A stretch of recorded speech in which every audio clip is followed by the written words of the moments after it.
Welcome back. I'm Mavin Jackson, and with me are Alena Neves and Winston Hylton. And we're joined by Donna. She's back. You know, I had to sprint in.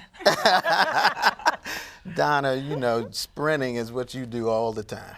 The Washington Redskins have added a few new veteran players through free agency with an emphasis on defense. Which of these players must make a big impact this season? And my panel here will discuss that, starting with Alena Neves. I'll tell you, I mean, you got DJ Swearinger. That's one of my favorite guys. Yeah, I like him. I really do. I think that he will be impactful. I think, but what everybody is going to be looking at, really, I think, is can Kirk Cousins, does he have receivers to throw it to? Can he duplicate what he did last year? Because everybody is accustomed to Deshaun and Garcon being on the field. Can he have that in Terrell Pryor and Jameis Crowder? So, I mean, it was going to be interesting.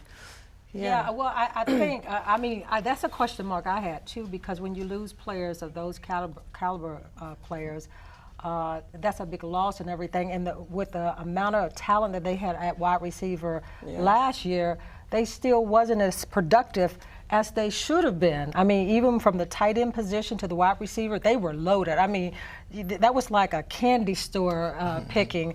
But I think if Pryor can come in and be productive, he's big. I mean, if he can do that, then they're going to be successful. But the wide receiver's position is yet to be seen. He's still learning, though, right?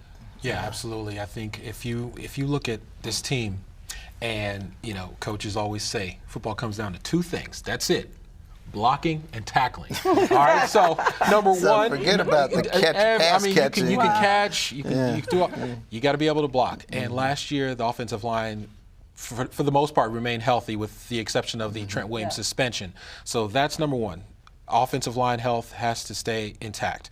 Then number two, you move to the other side of the ball and the D line. Stacey McGee and Terrell McClain, they have to kind of show improve this year. They have to show, you know, Bruce Allen, those were Bruce Allen signees, and they really have to show improve this year.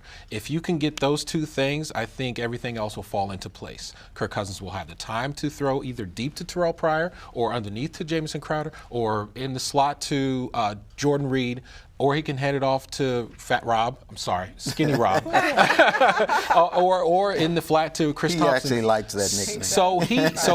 So those two things, you got to make sure those two things are in order, and then everything else will fall into place. I want to hop back on the running game, because we talk so much about the passing game and everything, but I think the success of this team is if they run the ball. I think that they set up with the pass first, and then they run, and then they didn't even really run the ball much last year at all. So I think that they have to establish a running game, and they've got to be able to stick with that running game, because I don't care who you got at receiver. If you become one-dimensional, then you know what happened last year.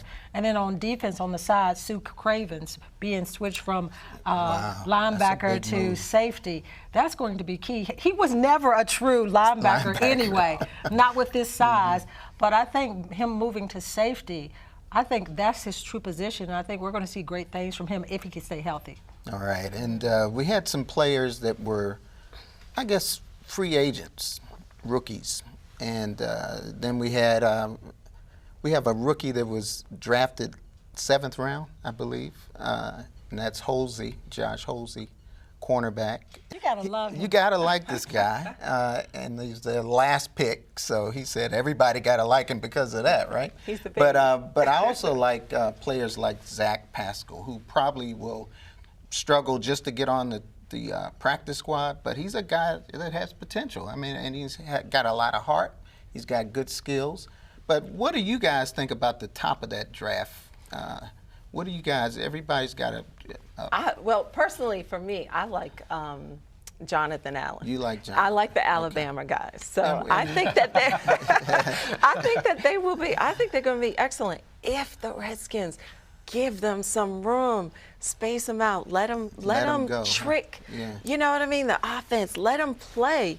You know, but if you're predictable with them, I don't think it'll be as effective. I think you got to really utilize them and have some trick plays. That's really what I want the Redskins Winston, to do. we got a few seconds. I think Ryan Anderson, he's, you look at him lining up against some of those offensive linemen. Morgan Moses is what, 6'5", 6'6". Ryan Anderson is almost right there with him, and he got a lot of push in some of those OTA sessions. So I think if Ryan can step in that linebacker slot or spot, I think it's good things for the defense. And Allen too. Yeah. Yes. Yes, Allen too. Well, we'll take another quick break, and when we come back, we're going to talk about who the top players are in the NFC East.